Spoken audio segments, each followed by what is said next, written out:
Letenje u ekonomskoj klasi više od 12 sati u 2026. godini može se osjećati kao eksperiment s deprivacijom osjetila.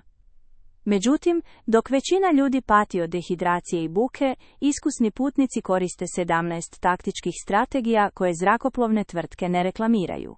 Pripremite se, jer će vam nakon ovoga način putovanja zauvijek biti promijenjen. Počnimo! 17. savjet. Tajna prolaza u središnjoj sekciji. Ovo je savjet koji će imati najveći utjecaj na vaš odmor, a zanimljivo je da je najrjeđe primjenjivan. Na velikim zrakoplovima, poput Boeinga 777, raspored je obično 3-4-3 sjedala. Većina ljudi bori se za mjesto uz prozor, ali pravi profesionalac rezervira sjedalo uz prolaz u središnjoj sekciji s 4 sjedala.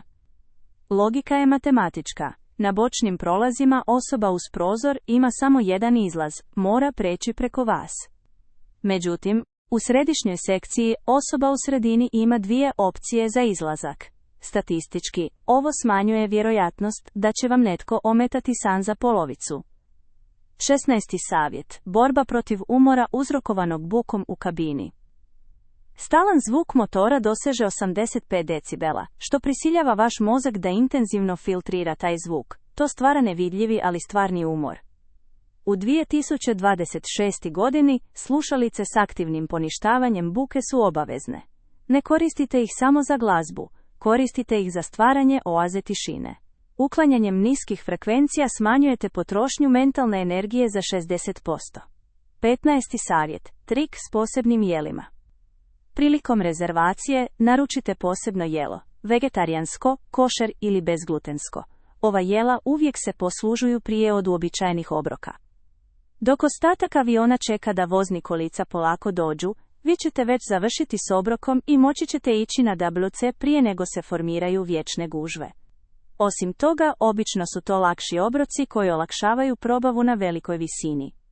14. savjet. Ažurirana toplinska karta Seat Guru. Nikad ne birajte mjesto samo na temelju karte od zrakoplovne tvrtke. U 2026. godini kabine su se promijenile. Koristite alate trećih strana da biste vidjeli stvarnu kartu vašeg specifičnog zrakoplova.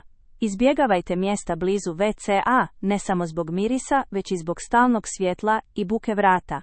Potražite zelena mjesta, koja obično imaju nekoliko dodatnih centimetara zbog zakrivljenosti trupa ili zbog nedostatka zabavnih kutija ispod sjedala. 13. savjet. Biometrijski profil i brze linije. U 2026. godini, biometrija je vaš najbolji prijatelj. Registrirajte svoje lice i putovnicu u aplikaciji zrakoplovne tvrtke 72 sata prije leta. To vam omogućuje da koristite biometrijske kapije i izbjegnete masovne gužve. Manje vremena provedeno u stajanju na aerodromu znači više energije za zrak. 12. savjet. Sustav preživljavanja torbe. Nikad ne spremite svoje osnovne stvari u gornju prtljagu. Pripremite malu torbu s vašim kabelima za punjenje, prijenosnom baterijom od 20.000 mAh, balzamom za usne i maskom za oči. Kada sjednete, stavite ovu torbu u džep ispred vas. Tako ćete izbjeći ustajanje i uznemiravanje svojih susjeda svaki put kada nešto trebate, održavajući svoju zonu udobnosti netaknutom. 11. savjet. Stanična hidratacija i elektroliti. Zrak u zrakoplovu je suši od Sahare. Pijenje vode nije dovoljno jer je vaše tijelo brzo izlučuje. U 2026. godini dodajte elektrolitske tablete u svoju vodu. To pomaže vašim stanicama da zadrže vlagu, sprječavajući da vam koža puca i da se probudite s iritiranim očima. 10. savjet. Sigurnosni pojas ispod deke. Stjuardese će probuditi svakog tko nema vidljiv sigurnosni pojas tijekom turbulencija. Ako se pokrivate dekicom, zavezujte pojas iznad nje.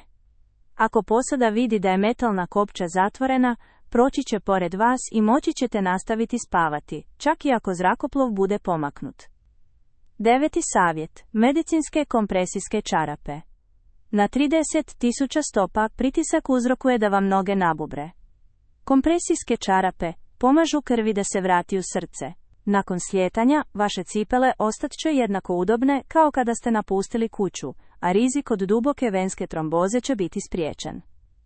Prije nego što nastavimo, prijavite se na naš kanal, pomagat ćete nam puno s jednostavnim klikom. Napišite nam u komentarima iz kojeg grada ili sela nas gledate, koliko imate godina i kamo biste željeli putovati sljedeći put. 8. savjet. Termos od nehrđajućeg čelika. Zaboravite male plastične čaše koje se prevrnu pri svakom pokretu. Ponesite vlastiti prazni termos s širokim otvorom, poput marki YETI ili Stanley. S obzirom na to da je od nehrđajućeg čelika i ima vakumsku izolaciju, održava temperaturu više od 12 sati. Nakon što prođete sigurnosnu provjeru, zamolite posadu da ga napuni vrućom vodom ili čajem. Imati topli napitak uvijek uz sebe omogućuje vam da se hidratizirate po vlastitom tempu, bez čekanja na vozni kolica. Osim toga, toplina koja djeluje iznutra pomaže opuštanju mišića vrata i ramena, koji često postanu napeti zbog tlaka i hladnoće u kabini. To je mali prenosivi spa u vašoj ruci, koji vam također pomaže da izbjegnete jednokratnu plastiku, usklađujući se s ekološkim pravilnicima iz 2026. godine. 7. savjet. Preventivna sinkronizacija svjetla. Jet lag nije umor, to je biokemijska pogreška svjetla.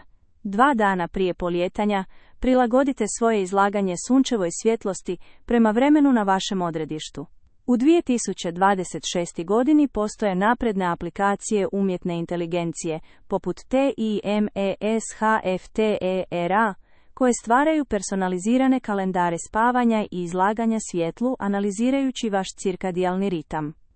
Ako slijedite njihove upute o tome kada nositi sunčane naočale i kada tražiti intenzivnu svjetlost, sletjet ćete gotovo sa sinkroniziranim biološkim satom. Time minimizirate proizvodnju nepotrebnog kortizola, dopuštajući tijelu da shvati da ste već u drugoj vremenskoj zoni prije nego što kotači dotaknu tlo. 6. savjet. Merino vuna u slojevima. Temperatura u kabini je nepredvidiva i često naglo pada tijekom noći. Merino vuna je idealan materijal u 2026. godini jer je pametan vlakno koje regulira temperaturu, hladi vas kada je vruće i grije vas kada je klima uređaj na maksimalnom. Ekstremno je mekana, ne svrbi i što je najvažnije za dugi let, prirodno antibakterijska, tako da nakon 15 sati ne zadržava tjelesne mirise. Nosite tanke slojeve ovog materijala kako biste se lako prilagodili mikroklimi svog sjedala, omogućujući vam da spavate bez buđenja zbog hladnoće ili naglih vrućina. 5. savjet. Izometrijske mobilizacijske vježbe. Kako biste izbjegli ukočenost, svakih 2 sata napravite kontrolirane pokrete bez ustajanja. Ponavljajte podizanje peta kako biste aktivirali listove. Polako kružite gležnjevima u oba smjera i ritmički stežite stražnjicu. Ove izometrijske vježbe održavaju cirkulaciju krvi aktivnom, drastično smanjujući rizik od edema i spriječavajući osjećaj ukočenosti kada izlazite iz zrakoplova. Ovo je tehnika koju koriste astronauti i piloti kako bi održali venski tonus u zatvorenim prostorima tijekom dugih razdoblja. 4. savjet. Pametno praćenje prtljage. U 2026. godini ne možete si dopustiti da nesigurnost pokvari vaš mir. Koristite uređaje za praćenje poput AIRTAG ili TILE, skrivene u oblogama svake prijavljene prtljage. Zahvaljujući globalnoj mreži povezanih uređaja, moći ćete vidjeti točnu lokaciju svoje prtljage na svom telefonu. Znanje da je vaš kovčeg na istom avionu kao i vi, prije nego što poleti, potpuno eliminira anksioznost zbog gubitka. To vam omogućuje da se mentalno opustite, stvarno se odmorite tijekom leta i sigurno krenete prema traci za prtljagu, znajući da će se vaš kovčeg pojaviti za nekoliko minuta. 3. savjet. Svježinski kit za 30 minuta. Polako 30 minuta prije slijetanja idite u WWC s vašim kitom za osvježenje. Operite zube i koristite hidratantnu kremu za lice. Ovaj ritual uklanja umor s vašeg lica i psihološki vas budi, pripremajući vas za migraciju s osmijehom. 2. savjet. Zamka alkohola i kofeina. Besplatno vino je primamljivo, ali u zraku dehidrira tijelo dvostruko brže i uništava vaš REM san. Ako želite preživjeti s dostojanstvom, odaberite biljne infuzije bez kofeina i održite svoj živčani sustav smirenim za slijetanje. 1. savjet. Strateško korištenje zabave. Ne gledajte akcijske filmove točno kada ugase svjetla. Koristite sustav za gledanje mirnih dokumentaraca ili slušanje bijelog šuma tijekom sati spavanja. Spremite uzbudljiv sadržaj za posljednje 2 sata kada vam treba stimulacija za buđenje. To bi bilo sve. Putovanje u ekonomskoj klasi u 2026. godini pravo je umjeće preživljavanja. S ovih 17 savjeta više niste samo putnik, nego stručnjak za zrakoplov. Ako vam je ovaj sadržaj bio koristan, pozivam vas da istražite moja druga video i da me pratite za više putnih ažuriranja. Ugodan let!